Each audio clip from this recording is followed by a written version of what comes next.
So I thought I'd put together this slideshow and video to explain my thinking on some of this community stuff, particularly as we move towards putting together a concept note which would frame how we approach community issues with respect to biodiversity and to a certain extent to carbon. So one of the problems when people start talking about communities and conservation and natural resources is that they just launch into it without agreeing on a common framework. And that means that if you've got very experienced people in the room, that usually everybody's right, but they're talking past each other.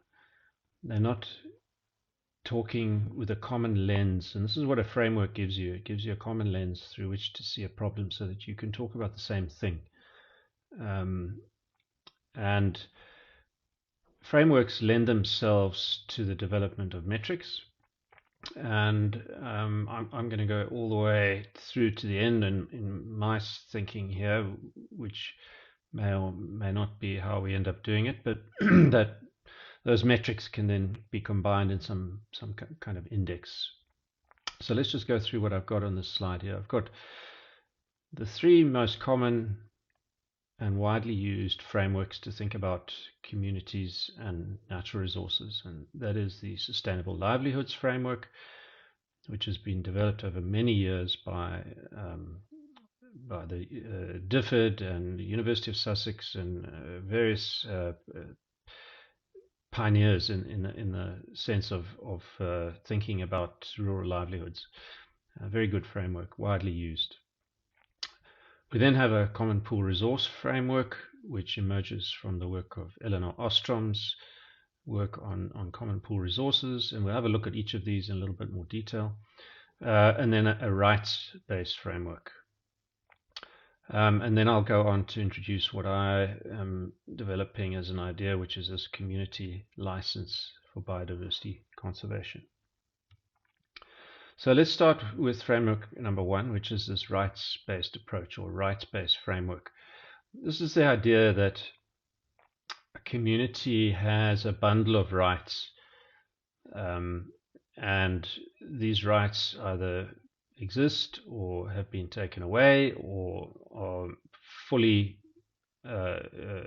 implemented, depending on the situation that you're in. And so we can think about that bundle of rights as access or a right to enter a particular area of land, exclusion, a right to refuse access or use, a duration or how permanent are the rights. Do people have rights over just in a season to graze cattle or to graze their livestock, and then those rights are withdrawn after the season? And then the idea of management, which can define the legal limits of other rights or govern rights to resources. Who has that power? Withdrawal, the right to benefit from the products of the land. Okay, withdrawing products like you would withdraw money from a bank account. Who has the rights to that? The right of alienation, the right to sell or to rent land. And then another important right, which is the access to due process and compensation around the infringement of any of those rights. And so you can see that this framework could be applied to many communities and living around national parks or other areas where these various rights have either been withdrawn from those communities, or do they have some of them to a certain degree and not others.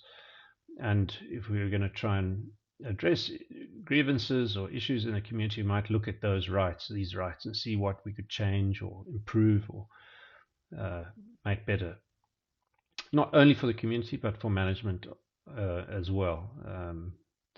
So that's the one framework. The second framework is our old friend, the Sustainable Livelihoods Framework, and I think everybody who has listened to me long enough would have heard me speaking about this framework.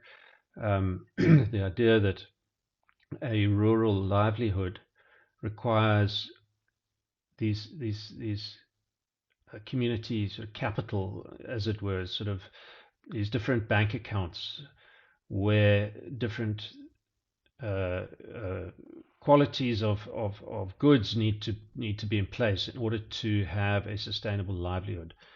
Rural livelihoods are very complicated, not simple like ours. We live in a city, we get our salary, that's it. That's basically our livelihood. We just make sure we budget correctly every month and everything's taken care of. But it's not like that in a rural livelihood. Now, I've added cultural capital here because I think in an African context, cultural capital is so important.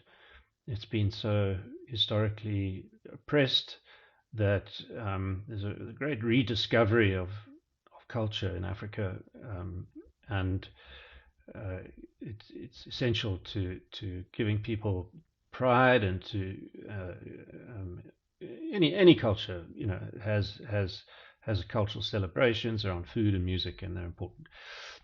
So I won't go into a lot of detail on this. Is not the purpose of this video is not to explain all these livelihoods in detail. We can look at that, but you pretty quickly, the sustainable livelihoods framework intuitively resonates with many people who have worked with rural communities in Africa. They get it quite quickly. So you can read what all of those different capitals are there, and if we wanted to improve a rural livelihood, we could improve any one of those uh, uh, different capitals to try and build in some improvements to rural livelihood.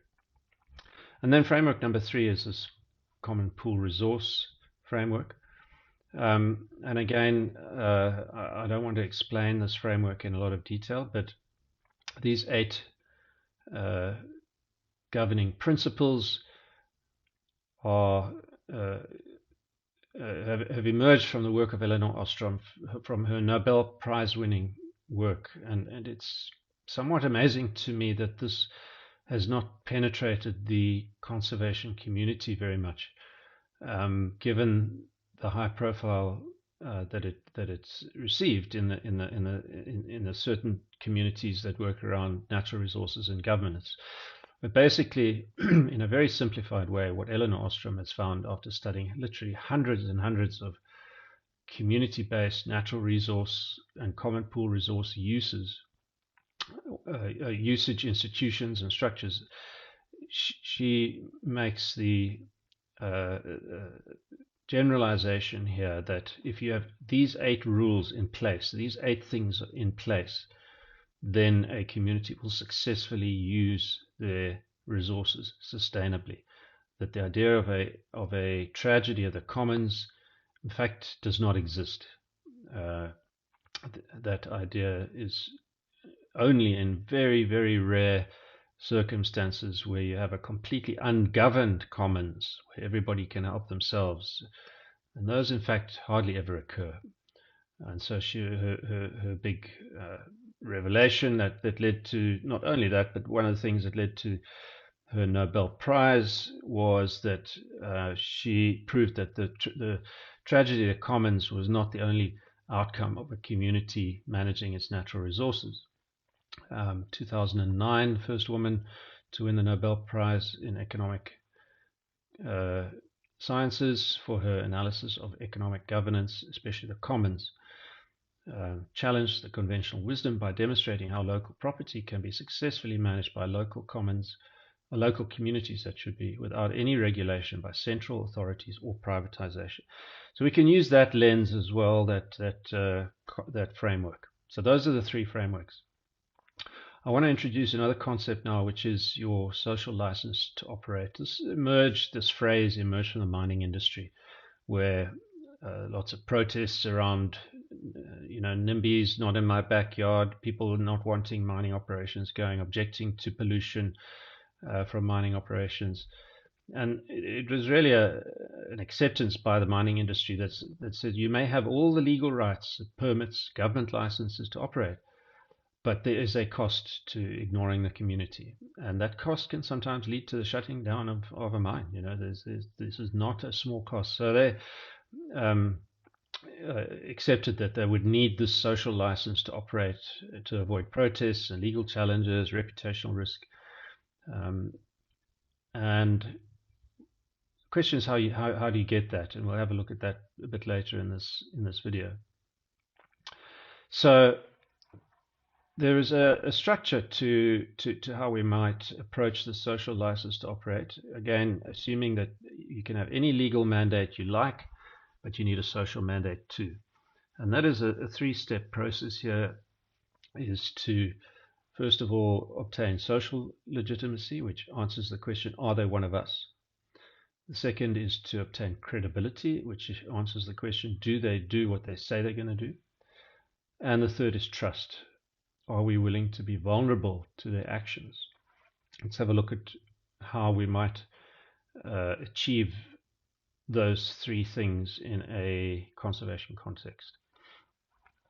So you start at the red at the bottom, where you've got the social license to operate is withheld or has been withdrawn because you've got shutdowns, you've got blockades, boycotts, even violence sometimes, sabotage, legal challenges. And you cross a boundary of social legitimacy, become socially legitimate. Are they one of us? Yes, and you get acceptance. But that's quite a low level there. You still have some more radical members of the community with problems and threats. They might play off other NGOs. They're watchful monitoring, watching for you to make a mistake. So there's some acceptance that the project is being done, and the community, the mining company would be one of us, but not quite there. And then after a while, you get credibility, and we'll talk about how you might achieve these things in the next slides. But you cross that boundary to credibility, and you get moved from acceptance to approval. So the company is actually seen as a good neighbor. People take pride in collaborative achievements, but you still quite haven't got through to trust, and various things take place, and you cross that boundary and you get trust. And that's where you really get a psychological identification with the project. This is our project. You get political support, perhaps co-management of projects, real power being entrusted to the communities, a united front against any critics, anyone who's got an agenda to come to criticize the project. You get the communities defending, your project. And I want to introduce here what I'm calling the community license for biodiversity conservation. And to obtain this community license for biodiversity conservation, you really need to reach that high level of psychological identification. So let's have a look at how we might achieve this community license for biodiversity conservation. It's a similar idea to the social license to operate. It's navigating these barriers. Again, this is a similar diagram, just placing trust at the center there, and the barriers to, first of all, to social legitimacy. You cross that, you get accepted. Credibility, you cross that, you get approved. Trust, you cross that, and you have the psychological identification with the project. Social legitimacy.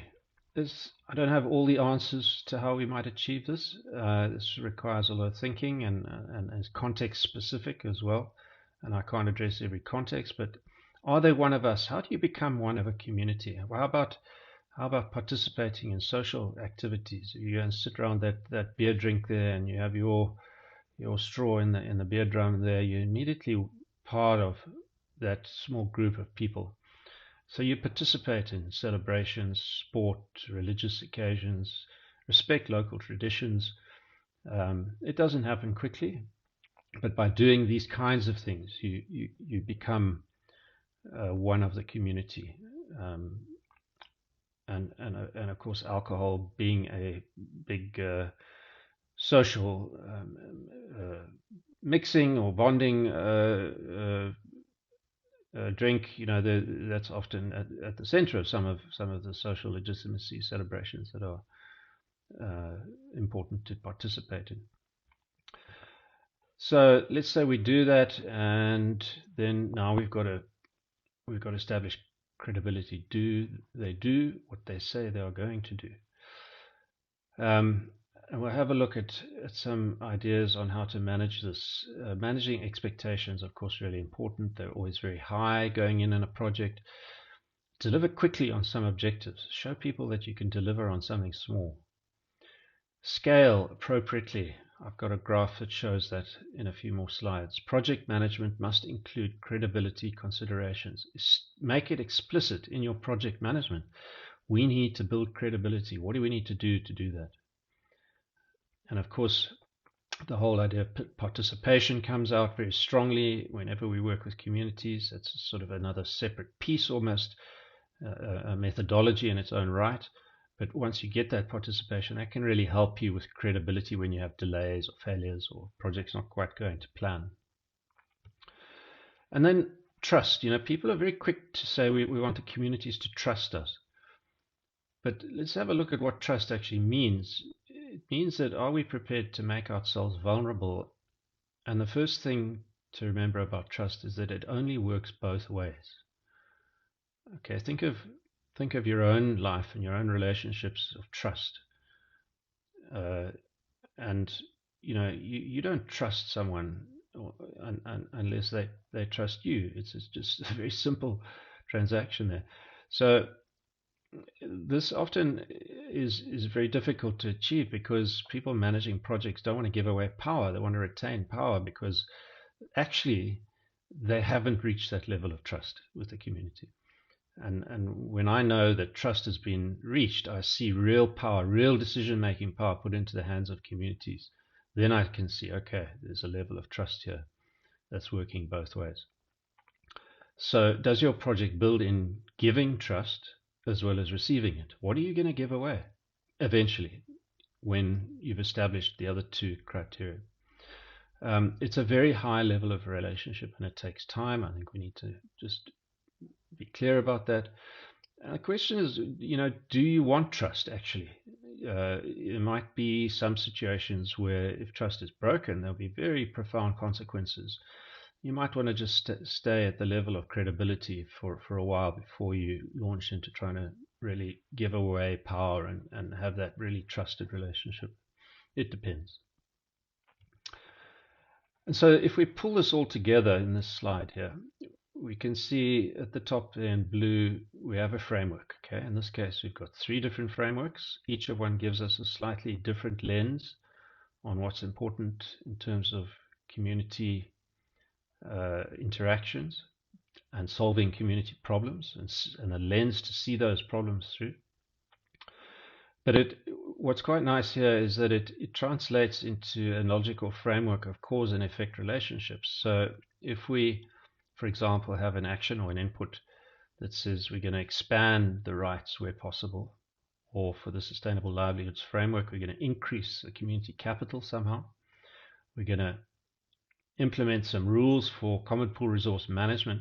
Those are inputs into these community projects, and we could have an output that measures those different inputs, and then a set of outcomes. Okay, we might get this emotional ownership or empowerment. We could be entrenching more resilience within a community, mitigating any negative feedbacks, enhancing well-being, building that community capital, or we could be enhancing the sustainable management of resources by building institutions around the rules of common pool resource management. These are outcomes we could measure in some way. And then that leads into a clear impact here. Through the medium of social legitimacy, credibility, and trust, we build what we're calling our impact here, which is this community license for biodiversity conservation. So quite high level in terms of a logical framework, that obviously every single action would need to be expanded there, and a set of projects expanded on, and outcomes would need to be more specific. But from a conceptual point of view, this is how frameworks feed into essentially what is a theory of change. Okay, a logical framework here, a series of cause and effect relationships that produce impact, is a theory of change. So we have our very broad theory of change emerging from each of these frameworks. and we can see exactly what interventions might lead to what outputs, what outcomes, and what impact. And now we can find problems. We can discuss where it's not working. We can discuss what's possible and what's not possible. We can examine really a very wide range of issues in community engagement through the lens of the bundle of rights, sustainable livelihoods framework, a common pool resource framework, um, and I think that covers 99% of what we need to be doing in terms of engaging with communities. Of course, we won't be able to address all of these. We won't be able to implement all three frameworks fully. That's not the intention. The intention is to have a tool to see the problem through our common lenses, and so we can talk about them, problem solve, brainstorm. And then important on the right, there's the scale issue, time and space and partnership. So what do I mean about that? That's a bit obscure when it's phrased like that. But you can see that that arrow goes very strongly into community projects. So let's have a look and see. What I mean by time and scale, let's talk about scale first here, is the quality of engagement versus number of people. And if you have a look at this graph, you can almost never have a high quality of engagement where you have a large number of people, okay? So if we look at the green dots, this is achievable. You can have a high quality of engagement with a small number of people, or you can have a lower quality of engagement with a bigger number of people. If you look at the red dots there, you can almost never have a high quality of engagement with large numbers of people because the effort is and the funding required is too big. You're taking on too much, and you're going to fail, and you're going to disappoint people, and you're going to risk your credibility. They don't do what they say they're going to do. Why? Because you took on too much. Or you can have a a very shallow level of engagement with a very small number of people, and you're actually not achieving anything really under those circumstances. So you're just not building that credibility because your impact is so small and with such a small group. That can sometimes be okay for a trial run or a pilot or something like that, but for full project implementation in a community, you don't want that to be long term. So that's about the scale. Accept those realities and scale your projects accordingly in terms of what you're going to do. And this is another way of looking at a similar sort of thing, but with perhaps some real examples there. So an example of a low quality of engagement with large numbers of people might be a simple medical intervention. Simple off-the-shelf drugs that are not available in a community get supplied by an NGO, and so people can now get a paracetamol very easily, whereas they couldn't before. Something very simple, but that affects large numbers of people. Paying some NGOs that pay teachers salaries, that's a simple intervention. Yes, you need the funding, I accept that, but it's not a complicated thing to do. Okay, how many teachers where are they? What are their bank account numbers? Right, there's an extra few $100s a month into their bank accounts, affects a large number of people with quite a low level of engagement. And then an example of a sort of a medium phase type project, anything to do with education or agricultural interventions, sustainable agriculture, they take a little bit of time. They can be moderately complex, and they're always only going to affect a sort of a fewer number of people than a very simple intervention, just because they take longer or they're slightly more complex. And then if we look at things like business development, you often see these unbelievable plans of philanthropic organizations or sometimes impact investors going in and wanting to start businesses for rural communities. I mean, this is always going to be a long-term a project that affects quite a small number of people. It's important stuff to do for sure, but understand where it fits in your timeline of community engagement, which I've got right on the bottom axis there. So you can engage very quickly with a low quality of engagement that affects lots of people in the first year. You've got people on site. And then that timeline runs away with you when you're getting to the sort of longer term projects like business development, 4 to 5 years before you really see any results there. And that's fine. But different projects phased and spread out like this can help a lot towards building towards the social license to operate, or what I'm calling the community license for biodiversity conservation. It's possible, I guess, that if you had a single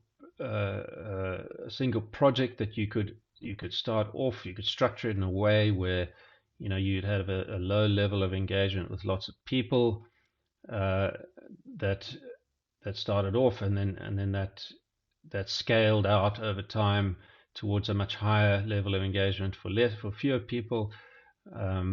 So it doesn't always require different projects. It conceivably could be one project that is structured carefully, but you need to explicitly do it and structure these projects.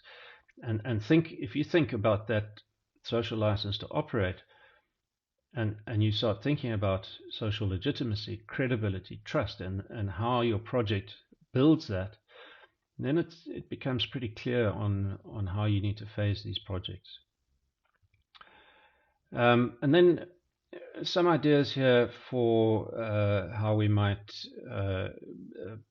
build a scoring system for different frameworks. So, for example, if we took this bundle of rights here, we could have the property rights on the left there: access, exclusion, duration, management, withdrawal, alienation, due process, and compensation. And we could have a grading criteria for a high score. So, for example, access. Community have unrestricted access or are resident in the protected area.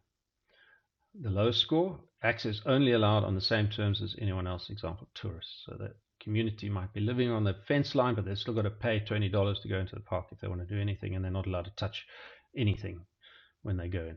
So that would be an example. I'm not going to dwell on this too long. I'll send the slide deck along so that you don't have to pause the video. You can have a look at these ideas of scoring criteria, and we could build this out make it a lot more fine grained. So we could conceivably have a criteria for every single score, 1 to 5, or maybe it'd be better to make it 1 to 3.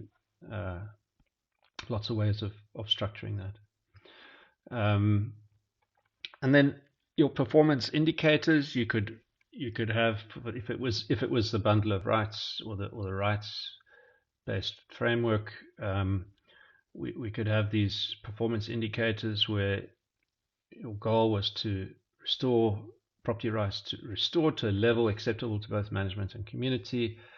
You could develop a property rights ranking index, and with some assumptions there that property rights which cause the most grievance are those which can be adequately addressed. And again, I'm not going to explain the slide in too much detail. We can have a look at those suggestions either in your own time, or we could have a sort of a workshop on them there. The same thing could apply for the common pool resource management rules. So for rule number 1, for example, there, which Eleanor Ostrom says that boundaries of the state and traditional areas are clearly defined, no boundary disputes or transgressions. Number 1 criteria is that boundaries must be clearly defined. So high score, yes, they are. Low score: boundaries are poorly defined, disputed, or ignored. Okay, so we score it again 1 to 5 or 1 to 3. And each one of those 8 rules could have a grading criteria there. And then just to summarize there, then to come back to the first slide there with the 3 frameworks and the social license to operate, or the community license for biodiversity conservation. We could develop some sort of index that incorporates all of those. Sometimes composite measures are less prone to small errors in individual assessments. Um, and the composite nature of the index may allow for more detailed analysis. We could graph out or have a pie graph of how these rights might look in a graphical form. We also potentially avoid unintended consequences by this multi-pronged approach. So I'm thinking, where we might do surveys or focus groups there that may skew, where the results might be skewed a little bit, that would have less of an effect in an index type assessment than it would be if they just stood on their own. And it also allows us triangulation of results. So if we were to figure out whether the social license to operate had been achieved, we could use each of these frameworks separately and answer yes, maybe, or no in terms of how each of those frameworks had been used to navigate the barriers of social legitimacy, credibility, and trust. And then I guess this is a question for Dimitri, but can we get this all into Bayard Tree and set this up as some kind of metric and data gathering system? Thanks, folks. I hope this helps.